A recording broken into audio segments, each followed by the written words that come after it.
Thank you for that address. You focused a lot on health at the beginning of your address, and you spoke about Commonwealth funding, and certainly all states have Commonwealth funding that are very important to them. What messages would you be taking to the Prime Minister and forums such as COAG on issues that are important to Tasmania? Thank you. And obviously the biggest issue for Tasmania right now is what's happening with GST distribution. The government commissioned a report that it was due to finalise that recommendation for government consideration before the March state election, and unfortunately it's been pushed back until May. The Tasmanian economy does rely, and the government does rely on GST to fund a number of essential services. So for me, the number one issue that would be on the agenda if I were in a meeting with the Prime Minister would be to ensure that Tasmania's share of the GST is not cut, that we are not left worse off, because if that does happen, our ability to fund essential services like education and health will be further diminished. Sectors that have done well, such as tourism and construction here in Tasmania, have been great, I'm sure. However, there are impacts on demands on services, particularly here in Hobart and places like Launceston. What have you seen, and what are your observations on what can be done from a government and policy lever setting? So we have seen the impact on government infrastructure, so obviously impact on road infrastructure, the capacity of our roads to carry transport, more congestion during those peak periods, pressure particularly on the housing market, demonstrated by both an increase in the sharing economy, which has meant houses aren't available for rent in the private rental market, and just the increase in the population and visitation, which has seen a decrease in available housing. So the responsibility of government is to make sure that we provide adequate services to meet the needs of our own community as well as those who visit the state, which is why we have placed such an emphasis on investing in more affordable housing and opening up opportunities for more development, which creates jobs obviously in the construction sector but provides the opportunity to put a roof over somebody's head, as well as focusing on those essential services like health and education, because the best way we can attract people to Tasmania to move here, not just to visit here, is to provide them with an assurance that their children will get a good quality education and that if they're sick they can access the healthcare they need. Sure. I was interested in these advisory boards or advisory committees to create linkages between industry and TAFE, as I understood it. What would you like to see from industry in terms of how they participate in those forums? Because it's a key issue, isn't it? Working with industries across a number of sectors, it's become quite clear that we need to do more to link government with what's happening in industry and also provide the pathway through training to employment. That's the purpose of the Industry Advisory Council. So they'll be set up across 8 key sectors of the economy. Take, for example, building and construction as one of those areas where we would sit down with industry, we would sit down as government, sit down with the workforce representatives, the unions, and making sure that we all understand where the skills gaps are. So the first task of those industry advisory councils would be to undertake an audit of the skills gaps for that particular industry. Then we would be able to direct appropriate funding through TAFE to provide courses so people could get the necessary skills to take up the jobs, because there is a disconnect right now. Industry telling us regularly they can't find skilled workers, and at the same time we've got one of the highest youth unemployment rates in the country. We need to be able to better connect industry with their workforce. Right. Okay, so we can throw it open to the attendees now to ask questions. If you can raise your hand. Esther will be with you at table 2 in just a moment, and then table 3 from there. My name is Lucy O'Flaherty. I'm the CEO of Glenview Community Services, an aged care service provider in southern Tasmania, and also the organisation that's building Australia's first ever village for those living with dementia. I'm really pleased to hear the conversation around health, Rebecca, and thank you very much for what you've said. I'm really curious though, if we look at the population we have in Tasmania, we have the fastest ageing population, and I understand the impulse that has on the health system as a whole. I'm really pleased to hear you talk about preventative health for the most vulnerable, given our ageing population are some of the most vulnerable in our community, and properly resourcing the health system. Can we start a conversation about health is not just hospitals? Can we start a conversation about many of our elders have been taxpayers and have provided economic development opportunities for our current generations, yet they are totally ignored when it comes to the state budget in terms of ageing services. Providing help at home is a very large part of how we can support our communities. It's also a very large part about how we can provide employment opportunities. So I congratulate you on the position you've taken, and I look forward to hearing more in the future. But I would really encourage that we collaborate, not just as an industry to create jobs, but also to talk about a huge proportion of our community who is not discussed in the state budget. Thank you for the question, and I think the other point to identify is the collaboration that's necessary between the two levels of government that fund services for people over 65. So the state government doesn't have responsibility for funding health services for people over 65. That's the federal government's responsibility, but we do need to work in collaboration to ensure services are available where people live.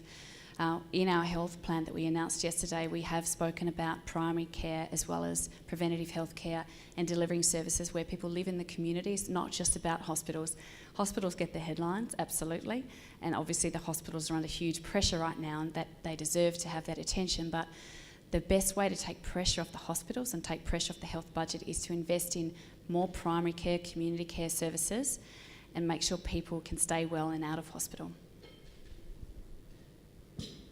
Ron Banks. First of all, thank you, Rebecca, for your very, very interesting talk. I think everyone here listened to you very, very carefully today. And thank you, CEDA. In quite, I don't know, they must have a crystal ball in Melbourne or something or other. Michael, the timing of today's meeting was exceptional, and congratulations for CEDA. The question that I'd like to ask really concerns the Coordinator General and the office that he occupies in Tasmania. Going back a bit, it seems to me that the Labor Party had a policy to show the Coordinator General the door, and that it wasn't necessary, it was an expensive operation. First of all, I'd like to understand if that policy is still in place to get rid of the Office of Coordinator General. Secondly, and it's linked, is the Labor Party in power likely to consider the reinstatement of a state architect? Thank you. Thank you, Ron. Our position has been to remove the position of the Coordinator General. It's a $2.7 million commitment every year, but what we want to do is maintain a very strong presence in Launceston and have an economic development office still maintained there. It will be responsible for delivering economic regional development activities across the state. We've already said that we will introduce 8 economic regional development officers to work around Tasmania with small business and other businesses to grow their capacity. But Launceston office will be maintained. Our commitment to Launceston hasn't changed in that respect. The office that's currently the Coordinator General's office will be retasked to make it more accountable, to have clear KPIs for how that money's being spent, and to drive the regeneration that's happening around Launceston, specifically for the Launceston City deal, to make Launceston one of the best regional cities in the country, if not the world. Another question at table 12. Yep. Hi Rebecca, Paul Jubb, hotel operator. My question is regarding your pokey policy that you mentioned, and particularly the compensation package. We have a venue, a CBD venue, that we spent $2.5 million on over the last 10 or so years, and that includes gaming machines. So my question is about the compensation, because it is a question that my staff have asked me and also my bank manager, and I'd love to be able to explain. Thanks, Paul. So we've provided a package of $55 million to support businesses through the transition. Of that, $4 million will be made available from the outset. So if we do win government, the deed will be altered, and as soon as that process begins, then staff will be able to access that $4 million assistance to either retrain for another position within the business or for a different job. So that is provided to the whole workforce, including staff in network gaming. The $55 million also includes $20 million worth of direct grants to businesses who choose to hand back their machines before 2023.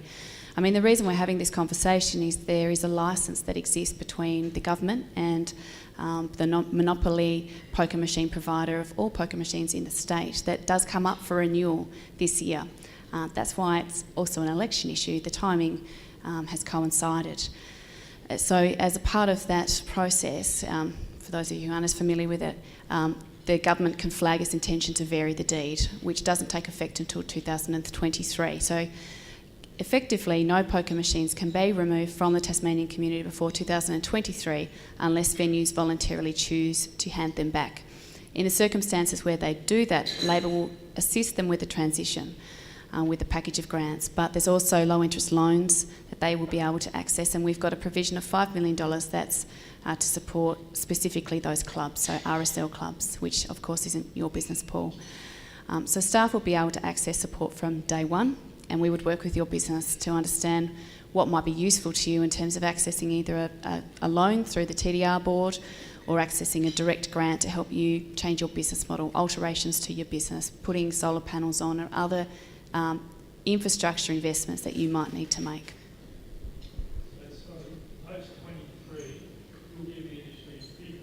Sorry, I can't hear what you're saying. Paul, Esther just has the microphone for you there.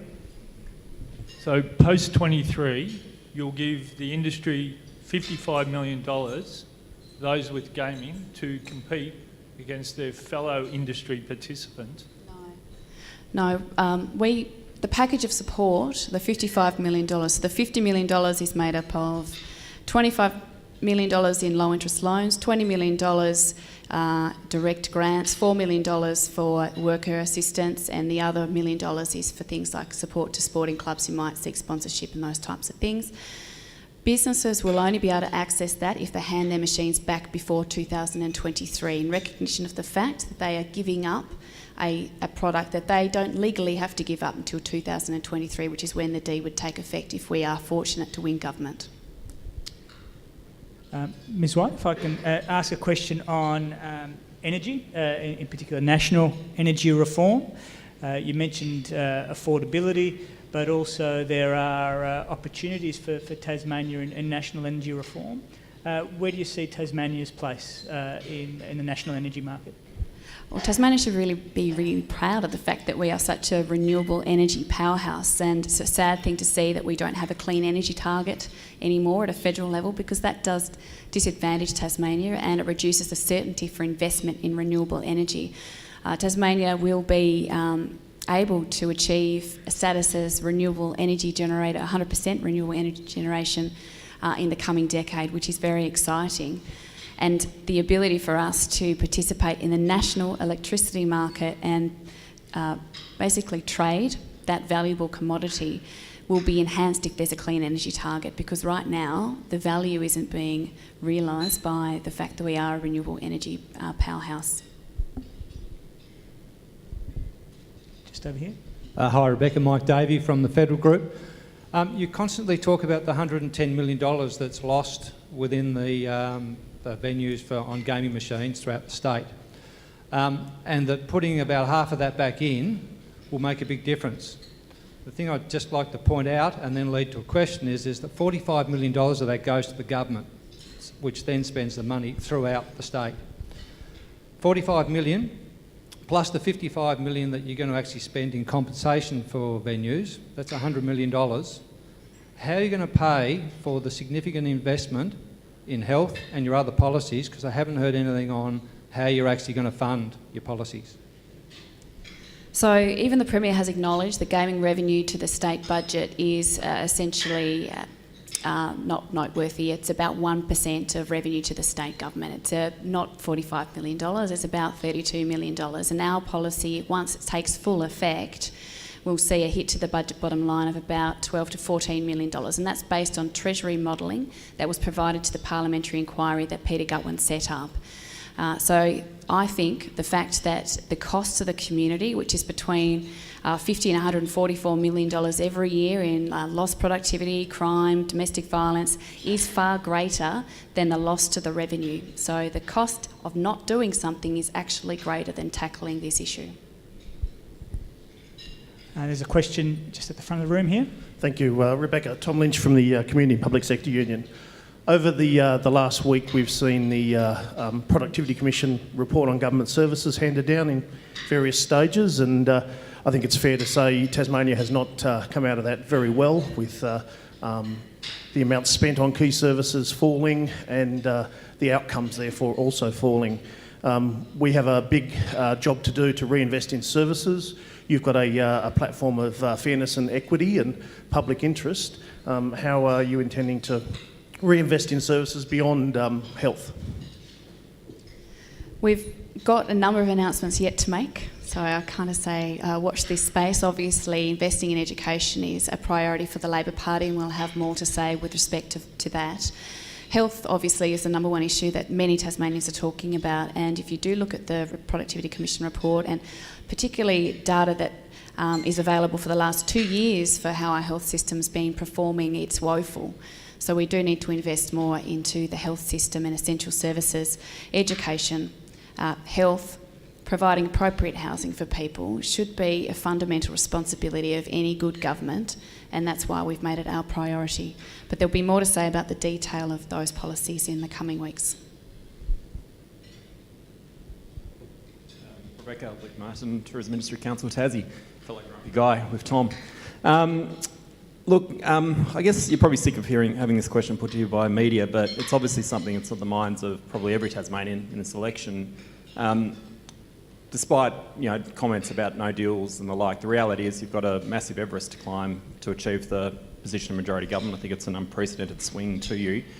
In the event that we don't have a majority number of comments, and despite your intentions, we've seen Labor leaders in the past say things like deals with devil and never again, and like, I mean, what firm assurance can you give us about what you would do as leader in the event that no party forms the majority, and indeed deals with either minor party, which we're increasingly seeing commentary around salmon farming, criticism of exploiters in tourism, national parks, and even today I think proposals for inquiries into foreign investment, which doesn't exactly send a message out to the market that Tasmania's open for business. So it's obviously an issue that's on the mind of a lot of business and economy interests, and I just wanted to get your perspective on this.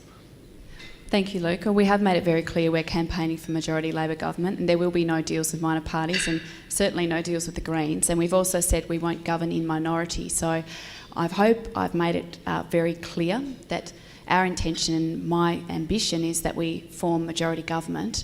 If there's a position, if there's a circumstance after the election where we can't form majority government, we won't be forming minority government, and we won't be doing any deals with any party, because we learnt from that through 2010 to 2014.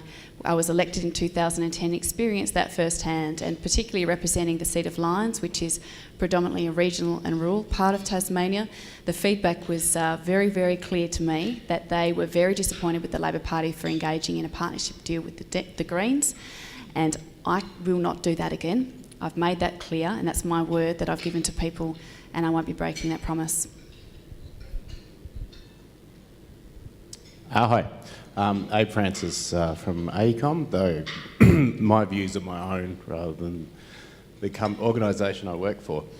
And mainly coming as someone who has young kids and who wants them to not have to leave the state in order to find a job, as so many of us had to do in the 90s. Tasmania's had a fairly unprecedented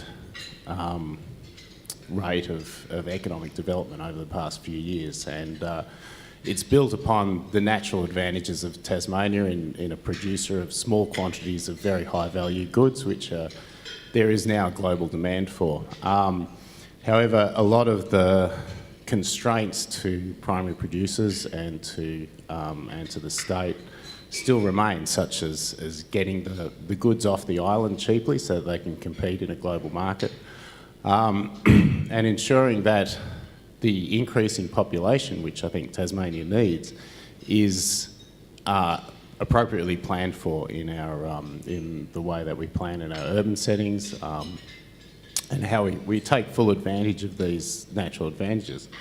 So my question is primarily around what Labor intends to do around facilitating freight, getting off the island cheaply, and in volumes sufficient to be able to realise those economies of scale, and in terms of planning to ensure that we're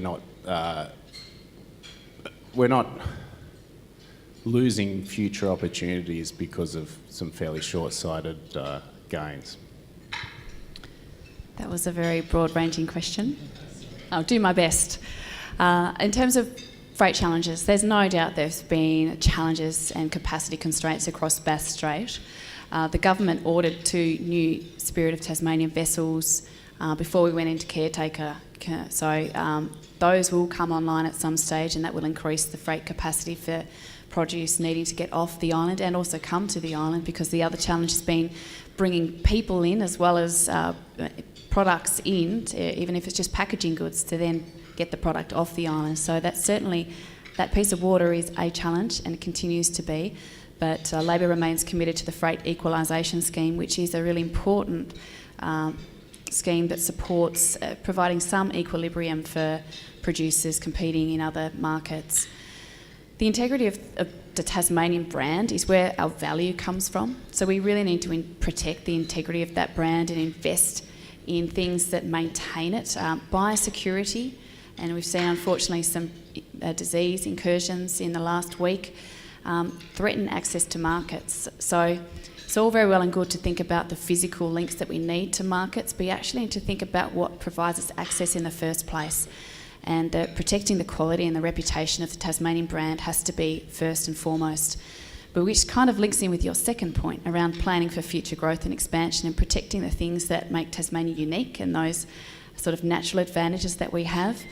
We have already released our planning and local government policy, which just does talk about the need to prioritise state policies for a number of things because they have stalled, which will give us overarching position statements essentially about what type of development we'd like to see where and how we deal with changes in the global the climate environment and what that means for planning decisions. And as the population grows, that will put a pressure on infrastructure. So we also need to have a clear 10-year plan for infrastructure development in Tasmania, which gives certainty to investors and obviously businesses involved in infrastructure and construction, but also make sure we've got a clear picture about what the future looks like and how we're going to get there, so that we're having strategic investments made in infrastructure rather than, unfortunately, what seems to be the case right now, and a whole lot of it sort of blurted out right before the election, and then it sort of sometimes could be cynically described as pork barrelling. There's a question just over here. Hello, Rebecca. Daniel Hanna from Federal Group. Your policy, which we've already talked about today, about gaming in pubs and clubs, is well known. Our company also owns 2 casinos at West Point and Country Club, which are significant assets. Yet your policy says nothing about what the future of those assets might be. Our licences for the 2 casinos also expire at the same time. Can you please put on the public record what is your intention with regard to licensing West Point and Country Club beyond 2023? Daniel, happy to talk to you anytime about these specific questions relating to your business. And when it comes to the casino licences, we haven't said we'll put them out to tender. What we've said is that we'd do a review of the taxation arrangements. So I think that's an important distinction. Happy to talk to you about these specific matters relating to your business anytime though. Ms White, a question about community attitudes to social and economic development. CEDA will be releasing some research on that later in the year. Under your leadership, how do you see engaging with the community and the importance of bringing them along with some of your ideas, but importantly, how you embrace ideas from the community?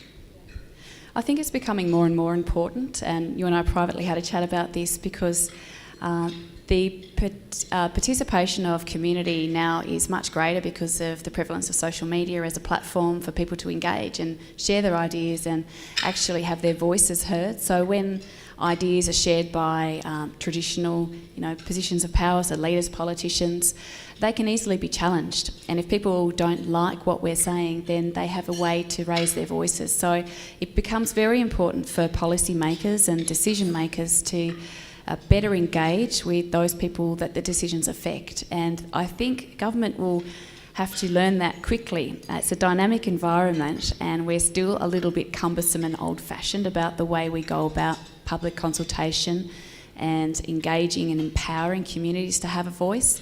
And it will require government to adapt quickly if we're not going to be left behind and further disenfranchise people and make them feel as though politicians and political institutions fail to represent them. There's one more question down here. Thank you. Tony Brennan from Calvary Healthcare. Rebecca, thank you again. First question today was an excellent question regarding people who are poor and vulnerable and maybe excluded in our community. And in the healthcare sector, we know that about the powerful social determinants of health. So I commend your policy set for raising questions of inequality and leading with that in the public conversation. In developing advisory councils for industries, could it not also be that we bring together health, aged care sector? There's one for health. Excellent, that's terrific. I'm thinking of the welfare sector particularly, because they have to negotiate so powerfully, compete for grants on an annual basis. There are so many service gaps for the poor and vulnerable that they can fall through. Yep, and we have identified obviously a really important sector in our economy and community is the health and caring sector. So there is an industry advisory council specifically tasked to work with that sector of our community. It will have obviously a range of responsibilities, but the point you're making is that people are falling through the gaps. So how do we collaborate better to understand where those gaps are and to make sure people don't fall through gaps? The other announcement yesterday as part of the health policy would be to better collaborate across all sectors of health, so from acute, primary, including tertiary, preventative, to make sure we've got better understanding of where patients are and how information is shared about their journey in the health system, because that is lacking at the moment. But also the clinical advisory groups would be reinvigorated and their membership would be broadened. So they would include not just clinicians in the public hospital system, but private hospital, private practitioners, primary health care, aged care, making sure that we had a fair representation of the health workforce and therefore could deliver evidence-based decisions about where the resources should be allocated. Great, thank you. There's one more question on table 2, and we've got time for one more question after that. Hello, Rebecca. Paul Byrne from Live Tasmania. The National Disability Insurance Scheme has been cited as being the largest piece of public policy since the introduction of Medicare. The opportunities for people living with a disability and their families are quite extraordinary under this scheme. However, I think it's fair to say that the rollout of the scheme is suffering through some administrative challenges and certainly the scale of the scheme nationally. The Tasmanian Government has committed to providing substantial funds to the NDIS and on an ongoing basis. The opportunities for people with a disability and their families are terrific, but there is also the opportunity for development of employment, particularly in rural and regional areas of Tasmania. So I suppose my question to you is, in a government that you lead, how would that government commit to ensuring that the NDIS meets the policy and principles of choice and control as it rolls out over the next few years?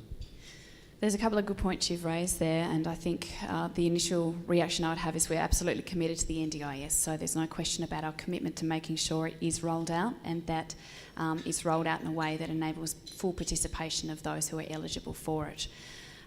When it comes to making sure we understand where the workforce shortages are, that's how we see our industry advisory councils working with you to understand where those gaps are and how we can then direct funding through appropriate training providers, TASTAFE being the main one, to provide courses so we can train people to fill those workforce vacancies, because I do understand that is a big challenge. We require thousands of people in the disability caring sector to actually meet the need of those consumers across the state who are participants in the NDIS.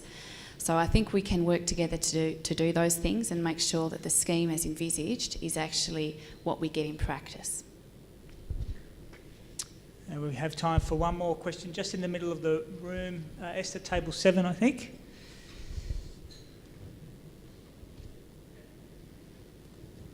Hi, it's Heather McAllen from Housing Choices Australia. Thank you for your address and outlining your priorities. Just wondering, the community housing sector has had a long, successful track record of working in Tasmania and partnering with government to deliver increased supply, community renewal, and largely that's been done recently through our access to financing through title transfers. And I just wondered what you see under Labor majority government in the future of the role for community housing providers to continue to play this important role in our society here. We'll continue. Oh. We will.